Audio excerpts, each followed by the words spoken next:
Hello and welcome back to the channel. Today we are back with Aetherdrift spoilers day 4 combos and synergies, and this cute pupper is here to guide us along the way. Let's see what we got today. New combos, new synergies, new cards. We got Mu Yanling, the Wind Rider. I guess lost their spark, which is now a 4 mana 2/4 legendary human wizard pilot. And it says when it enters, it creates a 3/2 colorless vehicle artifact token with crew 1. Vehicles you control have flying, and whenever one or more creatures you control deal, uh, with flying deal combat damage to a player, draw a card.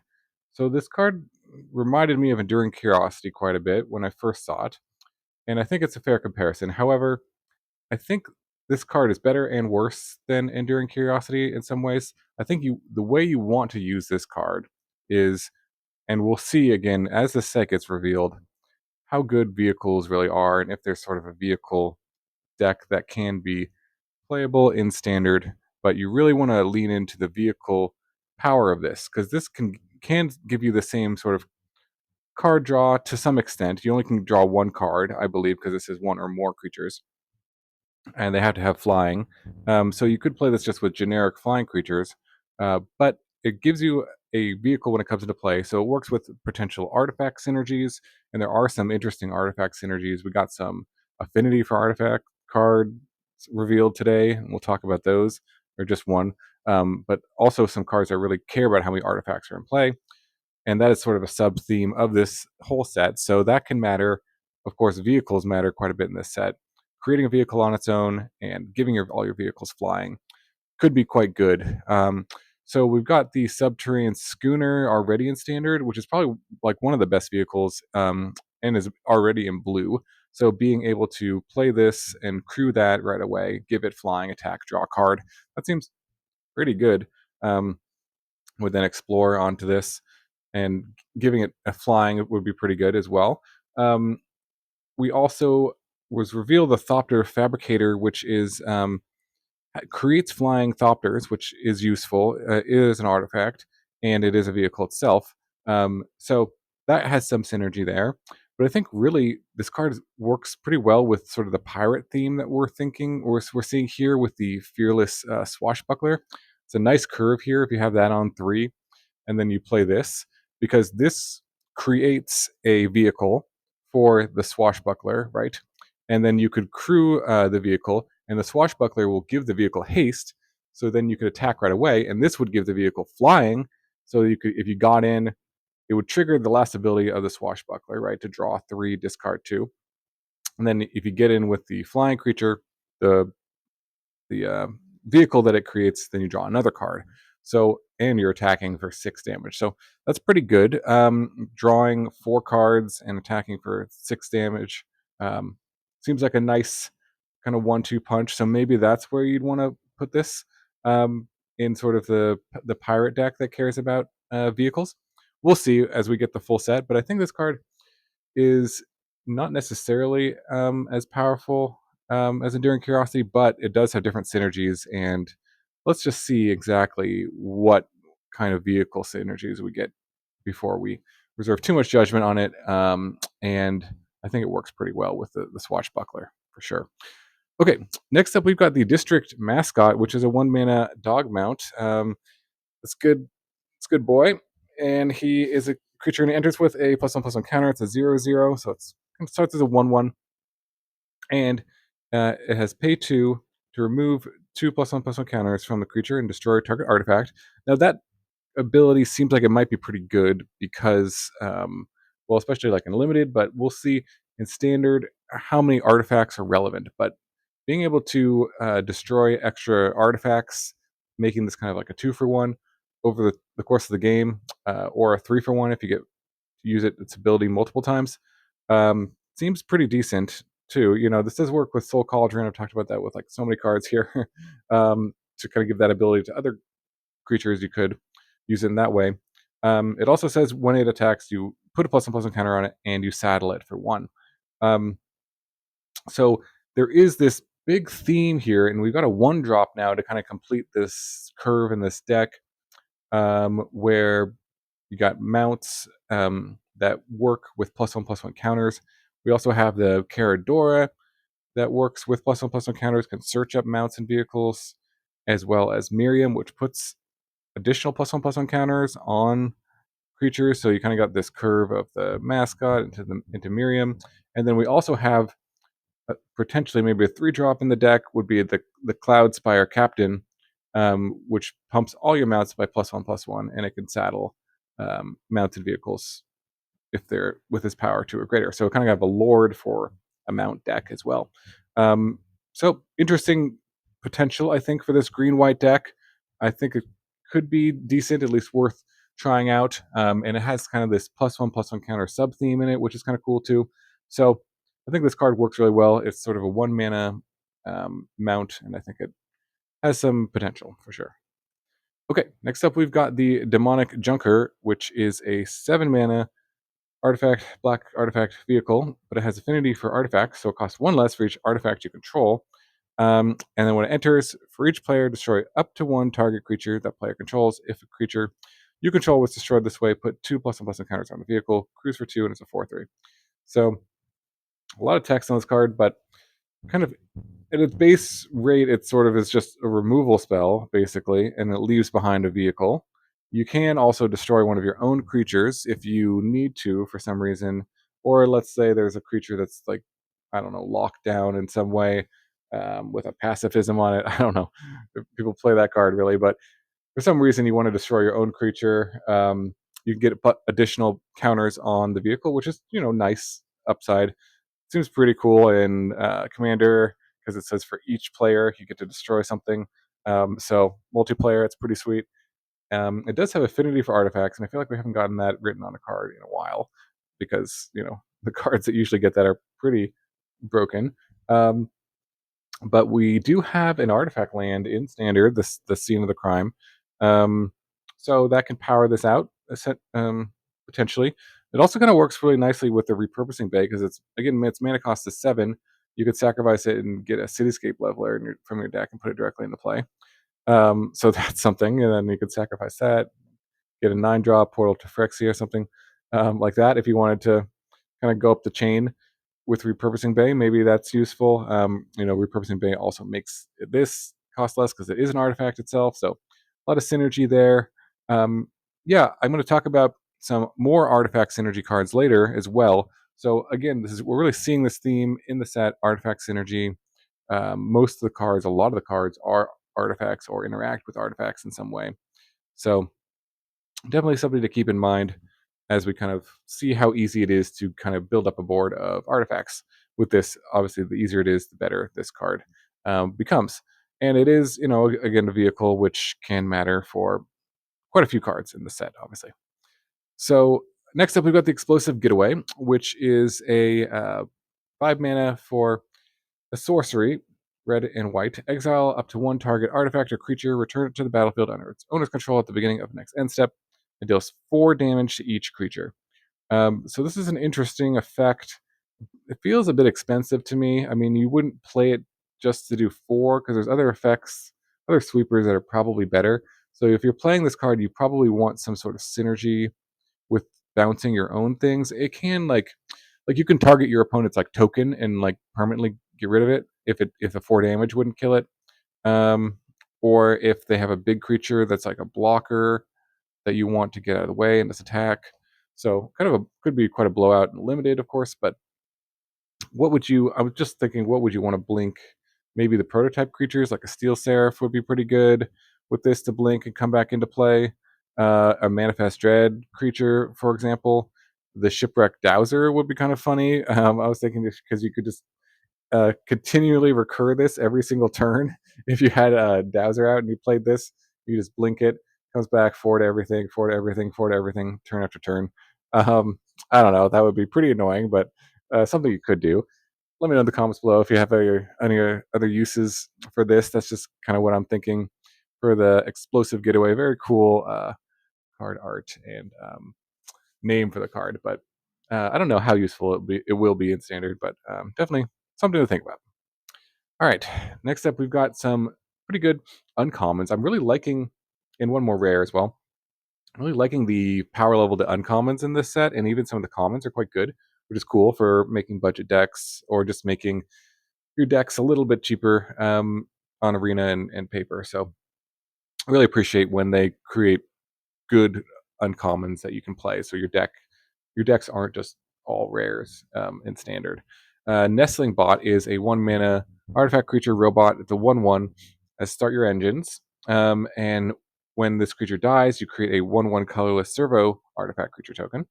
So it kind of creates two artifacts. And again, we've kind of seen Artifact Matters cards already. And then max speed, it gets an additional power. So not a great, but if you have max speed, it's kind of nice to have a Savannah Lions that when it dies, you make another artifact. So the first card I thought about this is the sort of Gleeful Demolition, red white token decks really want a 1-drop that you can destroy with Gleeful Demolition. That gives you some value when it dies. And this does exactly that. And it gives you another artifact if you had a second Gleeful Demolition. So you could even play this on turn 1. If you had 2 Gleeful Demolitions, you could go Gleeful Demolition, and then make 6 Goblins on turn 2. So that's kind of a dream scenario, but something that would happen in some percentage of the games. Not a high percent, but something you could do. And then this other card I'm putting in this slide because Perilous Snare is a 3 mana artifact with Start Your Engines again. So I'm kind of thinking, you want to play a lot of the Start Your Engines cards together in the same deck. It is an artifact again, which Affinity for Artifacts Matters theme really coming through in this set. So that can matter. It's an Oblivion Ring essentially. So it says when it enters, exile target non-land permanent an opponent controls until it leaves the battlefield. And then when you have max speed, you can tap to put a +1/+1 counter on target creature vehicle you control. Pretty powerful ability, actually, to put a +1/+1 counter on it. Like Innkeeper's Talent has showed us that is a powerful ability to do. But obviously you can't even activate it unless you get to max speed. So it feels like you probably want to play this in a max speed deck, most likely, because just playing this on its own as an Oblivion Ring is not particularly powerful. Again, it can work with artifact synergies, but I think this card would be very good in a Start Your Engines max speed sort of deck. So maybe you would play the Nestling Bot and this in the same deck to turn on max speed as fast as you can, not unironically. So you can kind of continue to get that ability, because if you can get that ability, this card's quite good, I think. So those are my ideas for the Nestling Bot and Perilous Snare. Next up, we've got Tune Up. So this is a good card. It's 4 mana for a sorcery. Return target artifact card from the graveyard to the battlefield. If it's a vehicle, it becomes an artifact creature. It doesn't say until end of turn or anything like that. It just is an artifact creature, which is powerful. That's a powerful effect, especially for certain vehicles, such as the Valley's Flagship, which you can cycle to put it in the graveyard. And then if you, on turn 3, you could do that. On turn 4, you could tune it up, and now you have your 7/7 flying first strike lifelink for 4 mana. Pretty good. Not bad. There's maybe better things you could do. It's not like reanimating a Traxo. That's probably better. But that is something. The flagship is nice because it puts itself into the graveyard. So when you draw a card. So there's some, because it's more of a 2-card combo than having to have another additional card to put the tracks into the graveyard and then like zombifying it back. Parhelion, maybe in Greasefang, maybe this card would be fine. Because it does, the Parhelion just will become a 5/5. You don't get to attack with it right away. It doesn't give it haste like Greasefang does, but maybe that deck would want a few of these. And then just the artifact mode. I mean, bringing back a Portal to Phyrexia for 4 mana, very good. Again, prototype creatures. If they die, then you can bring them back as their full form. Pretty good. So I think this card is going to see some play. It's got some potential, some interesting synergies, and we'll see. What more vehicles we get, if we get any other big vehicles or really good vehicles that we want to just permanently turn into a creature. This card can do that for us. So a very cool card and a very cool uncommon. Okay, next up we've got the Glory Heath Lynx, which is a 2-mana cat mount. So again, this could go in sort of the mount deck, that green-white mount deck I was talking about earlier. It's a 2/3 with lifelink. It is a cat too. let me just read it. So whenever the creature attacks while saddled, search your library for basic planes, reel it, put it in your hand, shuffle, saddle for 2. So the cool ability gets you additional lands out of your deck, which is useful for sure. Card advantage. And a 2/3 for 2 lifelink is kind of fine on its own. It is another cat too, which could go into say Airbow sort of decks. Cats could use a bit more support to be super competitive in standard, but this could go in that because you could kind of like curve this, play the Airbow, maybe use the token or itself to crew it, attack, get it planes from your deck, and kind of nice with Delny as well to kind of double up its triggered ability. You could play this on 2, Delny on 3, saddle it, attack, gives it some sort of evasion, gain the 2 life, and then you get 2 planes out of your deck. Like that would really give you a lot of card advantage and thin your deck pretty well if you kept attacking with this. So that's kind of cool. Some interesting synergy. I mean, this card seems really good and limited, and has some potential, I think, for standard as well. Okay, next up we've got the Velo Heart Bike, which is a 3 mana artifact vehicle, and when it enters, you gain 2 life. Tap to add 1 mana of any color. Crew for 2. It's a 4/2. It reminds me a lot of Cultivator Caravan, which doesn't see a ton of play, but does similar things because it's a vehicle that adds 1 mana. This is green specifically, but it does gain life. That is the main thing, and it does crew for a little cheaper. But gaining 2 life can matter in some decks when you're playing you're using your third turn to play a mana rock. You're kind of falling behind on tempo, and gaining some life can kind of help you stabilize a little bit better. So you know, I think it's got some potential, especially with Kona. I immediately thought of like a nice curve with this and then into Kona, because then you can crew it with Kona to tap it down, gives you extra mana, gives you extra life. Um, so definitely kind of some interesting potential, I think, with this card as well. Okay, and then I think last up we've got, oh no, I think 2 more cards. Haunt the Network, which is a 5 mana sorcery. Choose a target opponent, create 2 1/1 colorless Thopter artifact creature tokens with flying. Then the chosen player loses X life and you gain X life, where X is the number of artifacts you control. So I talked about the affinity for artifact cards, or sorry, card so far, which wants you to have tons of artifacts in play. And this also is following in that footstep. And there are some ways to just kind of generate a ton of artifacts, like the Skrell's Hive creates an artifact token every turn. Um, Tinker's Tote creates 3 artifacts for 3 mana, which can be useful. And then Cursed Recording, I thought would be kind of cute with this, maybe because it is an artifact. It kind of curves into it. If you get Cursed Recording, and then you tap it to copy this, you get its effect twice. So you create more Thopters each time, and then drains for more. So this could be kind of the top of the curve of maybe like an artifact aggressive deck, or go wide artifact deck, or an affinity deck, or something. Feel like the power level is there. 5 mana is quite a lot, but this could be a pretty good finisher, or at least like tempo swing in a game. Pretty good, I think, in limited. 2 gives you 2 Thopters with flying and could drain for quite a lot of damage. So definitely something to kind of keep in mind. Okay, and next up we've got the Clamorous Ironclad. This card is really interesting. It's because it's a 4 mana vehicle with Menace Crew 3. It's a 6/3, but it has cycling for 1 mana. And anytime a card has cycling for 1 mana, you kind of want to take a look at it and see what's going on there, if it could be useful. And I think this card could be useful. Just without the cycling, it's not particularly good. It's okay.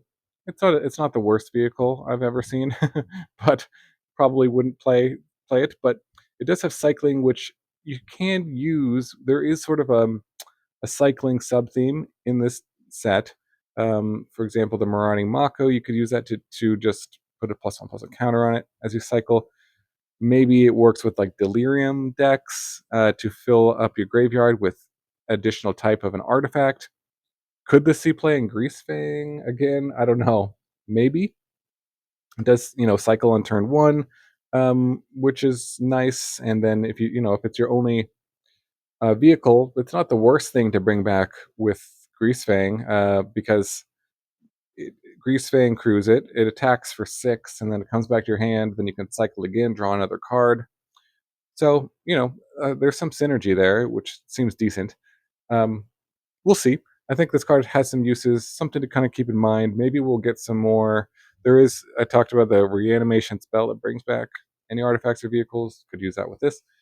Not the best, but maybe we'll get some sort of card that brings back like all your vehicles from the graveyard into play, and then this would be a really good card in that kind of deck. So I don't know. We'll see what we get with sort of graveyard vehicle artifact synergies, and see if this has more uses as well.